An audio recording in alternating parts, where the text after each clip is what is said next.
Hello बच्चों, आज हम लोग आगे की क्लास को पढ़ेंगे। इसमें हम लोग आज बेड मेकिंग के कैसे करते हैं, उसका प्रक्रिया क्या है उसके बारे में जानेंगे। ठीक है, इस वीडियो में सिर्फ मैं आप लोगों को उसके चरण के बारे में बता रहा हूँ। उसको करके कैसे देखते हैं उसको हम लोग बाद में देखेंगे। बेड मेकिंग करने से पहले हमें ये पता होना चाहिए कि उसके चरण क्या है, क्या क्या हमें करना पड़ता है। इसलिए क्या ये प्रैक्टिकल क्लास नहीं है, थ्योरी क्लास की तरह है। ठीक है, थ्योरी रूप से मैं बता रहा हूँ कि उसके चरण क्या क्या होते हैं। जो प्रैक्टिकल रहेगा उसको हम लोग बाद में करके देखेंगे। तो सबसे पहले आज हम लोग ये देखते हैं कि रोगी और उसके यूनिट की तैयारी। तो बेड मेकिंग करने से पहले हमें तैयारी करना पड़ेगा। ठीक है, डायरेक्ट हम लोग जाके बेड मेकिंग नहीं कर सकते, मतलब अच्छा नहीं होगा, कर सकते लेकिन उससे क्या है, अच्छा प्रक्रिया नहीं होगा। तो उससे पहले हमें तैयारी करना पड़ता है। तो उसको बोलते हैं रोगी और उसके यूनिट की तैयारी। यूनिट मतलब होता है जो रोगी जहाँ पर रहता है उसको हम लोग क्या बोलते हैं, यूनिट बोलते हैं। जैसे वार्ड हो गया तो वार्ड क्या है, एक तरह से यूनिट का यूनिट है। तो सबसे पहले हम लोग तैयारी में देखते हैं क्या होता है। तो रोगी को सबसे पहले प्रक्रिया के बारे में समझाना, जिससे रोगी का डर दूर हो सके और विश्वास पैदा हो सके, जिससे वह बिस्तर बनाते समय हमारे निर्देशों का पालन करे, हमें अपना सहयोग प्रदान करे। तो बेड मेकिंग करने से पहले हमें क्या करना है, जो रोगी है उसको प्रक्रिया के बारे में बता देना है कि हम लोग बेड मेकिंग कर रहे हैं, चादर बदल रहे हैं, चादर गंदा हो गया है, इससे आपको आराम मिलेगा, आपको इन्फेक्शन नहीं होगा, इस मतलब क्या फ़ायदा होगा, क्या करेंगे, उसके बारे में रोगी को पहले बता देना है, ताकि उसका डर दूर हो सके और वो हमारी मदद कर सके, जो हम निर्देश दें उसका पालन कर सकें। दूसरा होता है रोगी को बताना कि वह किस प्रकार सहायता करता है। इसको मैं पहले ही बता चुका हूँ कि रोगी को बताना कि वो किस तरह से हमारी मदद करे। तीसरा होता है रोगी की गोपनीयता प्राइवेसी प्रदान करने के लिए पर्दा से कवर करना। अगर रोगी को लग रहा है कि उसको प्राइवेसी की ज़रूरत है तो हम उसके जो चारों ओर क्या है, पर्दा लगा देंगे। जो पहले वाले वीडियो में मैंने दिखाया था, ग्रीन कलर का स्क्रीन या पर्दा, उसको चारों तरफ लगा देंगे। चौथा है बेड को दीवार से दूर लाना। अगर बेड क्या है, बिस्तर दीवार से चिपका हुआ है तो हम उसके चारों ओर क्या है, बेड मेकिंग करने के लिए नहीं जा पाएंगे। ठीक है, बेड मेकिंग में हमें क्या करना पड़ता है, जो बेड शीट या चादर रहता है उसको गद्दे के चारों ओर दबाना पड़ता है। तो वो क्या है, दीवार से रहेगा, चिपका रहेगा, तो क्या है, हम उधर नहीं जा पाएंगे। तो चारों ओर जा सके इसलिए क्या है, बेड को हमें दीवार से दूर करना है, ताकि बेड के हम चारों तरफ जा सके, बेड की सफाई कर सके। पाँचवा, यदि बिस्तर की ऊंचाई अधिक है तो उसे कम करना। अगर बिस्तर क्या है, ऊंचाई ज़्यादा है या हेड एंड है वो उठा हुआ है, तो उसको क्या करना है, पहले प्लेन करना है, बराबर करना है। या जो ऊंचा ज़्यादा है तो उसको नीचे लाना है थोड़ा, या नीचे है तो उसको ऊपर लाना है। मतलब जिस क्षेत्र ऊंचाई में हम लोग काम कर सके उस ऊंचाई में उसको लेके आना है। छठवा है लॉन्ड्री बैग को पहुँच के अंदर रखें। लॉन्ड्री बैग को पास रखेंगे तो हमें क्या है, जो गंदे कपड़े उसको क्या है उसमें डालने में आसानी होगा। और सातवां है कुर्सी को फुट एंड की ओर रखना। जो हमारे पास जो टेबल रहेगा, कुर्सी रहेगा, उसको क्या है, हमें फुट एंड की ओर रखना चाहिए और व्यवस्थित क्रम में होना चाहिए। जिसको हम लोग पहले उपयोग करेंगे वो ऊपर में होना चाहिए। ठीक है, जैसे गद्दे में लगाने वाला चादर का उपयोग पहले करेंगे तो वो ऊपर में होना चाहिए। उसके बाद हम लोग मैकिन्टॉश लगाएंगे तो वो दूसरे नंबर के नीचे में होना चाहिए। ठीक है, उसके बाद मैकिन्टॉश लगाएंगे तो वो तीसरे नंबर में होना चाहिए, नीचे की ओर। तो इस तरह से हमें रखना चाहिए। ये हेड एंड और फुट एंड को बताया गया है। ऊपर की ओर को हेड एंड बोलते हैं, नीचे की ओर को फुट एंड। इसको मैं पहले बता चुका हूँ। ये क्लोज बेड मेकिंग का उदाहरण है। अब आइए देखते हैं जो हमारा मेन उद्देश्य है, प्रोसीजर, या इसी को प्रक्रिया बोलते हैं। तो ओपन बेड को कैसे बनाते हैं, ठीक है, उसके बारे में हम लोग पढ़ रहे हैं। तो सबसे पहले ये जानना है कि ओपन बेड क्या होता है, या इसी को खुला बिस्तर भी कहते हैं।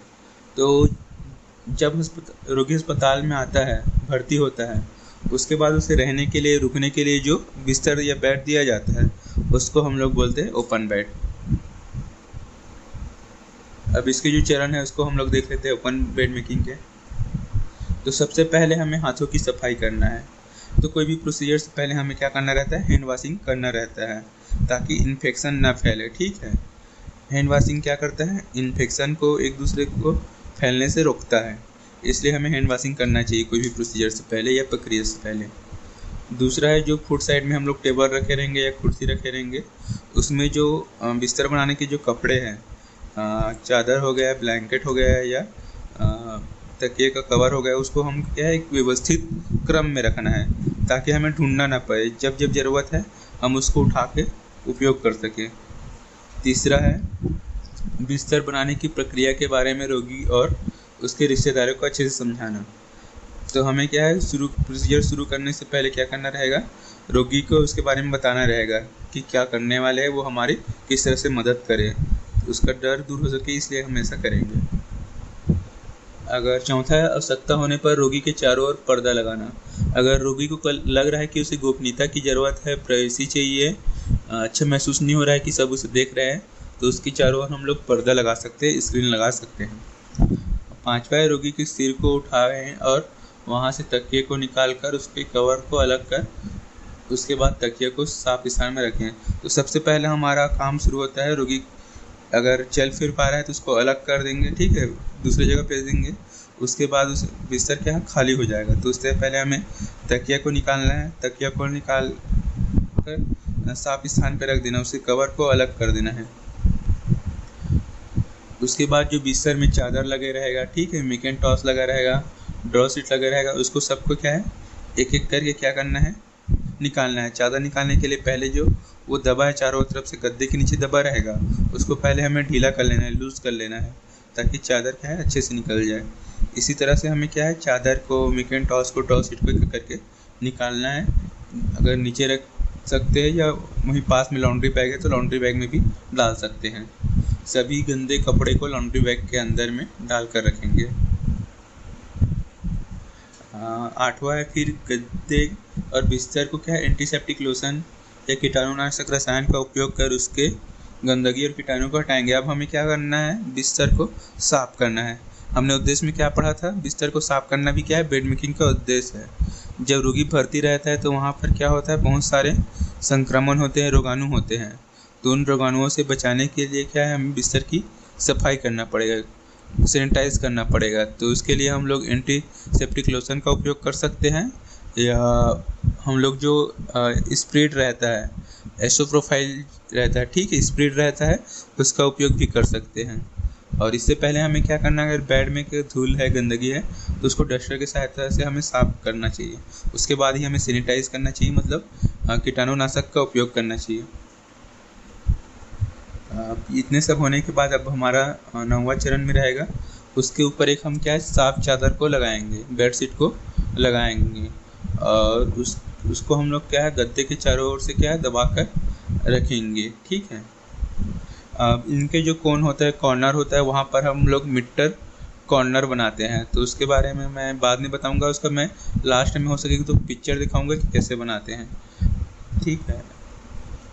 उसको हम लोग अब चादर को बिछाएंगे और जो चारों कोने रहते हैं वहाँ पर मिटर कॉर्नर बना देंगे, ठीक है, जिससे बेड क्या होता है अच्छा टैडी होता है, अच्छा दिखता है, टाइट रहता है, झुर्रियाँ मुक्त होता है, ठीक है।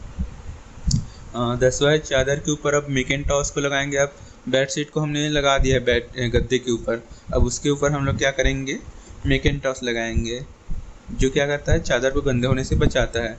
अब मैकिन्टॉश से क्या हो सकता है, हमारे जो स्किन है उसको भी कुछ इरिटेशन मतलब कुछ समस्या हो सकता है, ठीक है, खुजली हो सकता है या और कोई दूसरा प्रॉब्लम हो सकता है, इन्फेक्शन हो सकता है, ठीक है। तो उससे बचाने के लिए उसके ऊपर ड्रॉ शीट लगाएंगे। ड्रॉ शीट मतलब कपड़े का होता है, चादर के तरह ही होता है, लेकिन इसका आकार छोटे होता है, मैकिन्टॉश के आकार जैसा रहता है। तो उसके ऊपर में मैकिन्टॉश के ऊपर में हम लोग ड्रॉ शीट लगा देंगे, और उसको हम लोग क्या है गद्दे के या बिस्तर के बीचों बीच लगाते हैं, ठीक है, और दोनों किनारे से इसको हम लोग क्या करेंगे दबा के रख देंगे। इसके बाद है तकिए की लास्ट में मतलब 11वां में है तकिए जो कवर है, ठीक है, उसको हम लोग बदलेंगे और उसको क्या है ऊपर की ओर रख देंगे, हेड एंड की ओर जहाँ रोगी का सिर रहता है वहाँ पर रख देंगे। इसके बाद रोगी को बुलाएंगे और उसको क्या करेंगे आरामदायक स्थिति प्रदान करेंगे, ठीक है।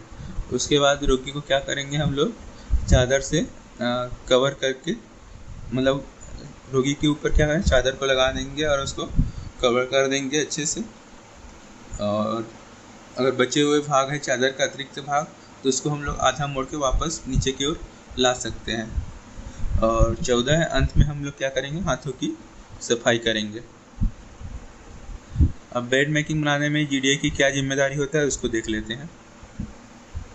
तो सबसे पहले हमें क्या करना है, पर्ची को जो डॉक्टर जो सलाह देता है, ठीक है, जो रोगी का जो फाइल रहता है उसमें डॉक्टर ने कहीं किसी पोजीशन के लिए मना तो नहीं किया है, उसको पहले देखते हैं। सावधानी अपनाने के लिए बोला गया है कि इसको बेड से अलग नहीं करना है, बेड में ही रहना है, तो ये सब चीज़ पढ़ना चाहिए। और जो मुद्रा संबंधी सावधानी दिया है, किसी मुद्रा को मना किया है, पोजीशन देने से मना किया है, तो उससे हमें नहीं देना रहता। रोगी की सेल्फ केयर, इसका मतलब होता है रोगी अपने से देखभाल कर पाएगा कि नहीं पाएगा, अपने से उठ पाएगा कि नहीं पाएगा, उसको देखेंगे। अगर रोगी कमज़ोर लग रहा है तो हमारा जो अन्य सहयोगी रहेगा, अन्य कर्मचारी रहेगा, उसको मदद के लिए बुलाएंगे। तीसरा है रोगी की व्यक्तिगत स्वच्छता में ध्यान देना। तो उसके बेड मेकिंग के साथ साथ हमें उसको oral care, nail care, hair care, skin care देना है। ओरल केयर मतलब उसकी मुंह की दांतों की सफाई करना है, नेल केयर मतलब नाखून की सफाई करना है, हेयर केयर मतलब बालों की सफाई करना है, स्किन केयर मतलब त्वचा को क्या करना है, साफ करना है।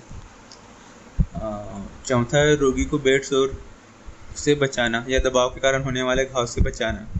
अगर हमें क्या है, लग रहा है कि त्वचा में बहुत ज़्यादा दबाव पड़ रहा है, तो वो क्या होता है, वहाँ पे लाल हो जाता है त्वचा, तो उसको देखेंगे, ठीक है, और वहाँ पे हम क्या करेंगे, पोजीशन बदलेंगे, मसाज करेंगे, तो वो क्या होगा, बेड सोर क्या हो, जल्दी ठीक हो जाएगा। पांचवा है रोगी के सुविधा के लिए कंबल और आराम देने वाले सामग्री जैसे बैक रेस्ट का उपयोग करना।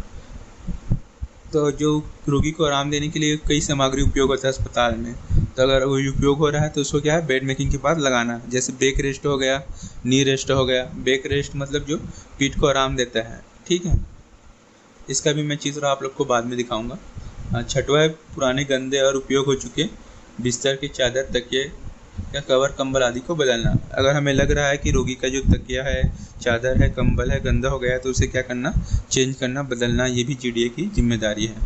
तो इस तरह से हमने जो थ्योरी क्लास होता है, मतलब कैसे करते हैं चरण, उसके बारे में पढ़े।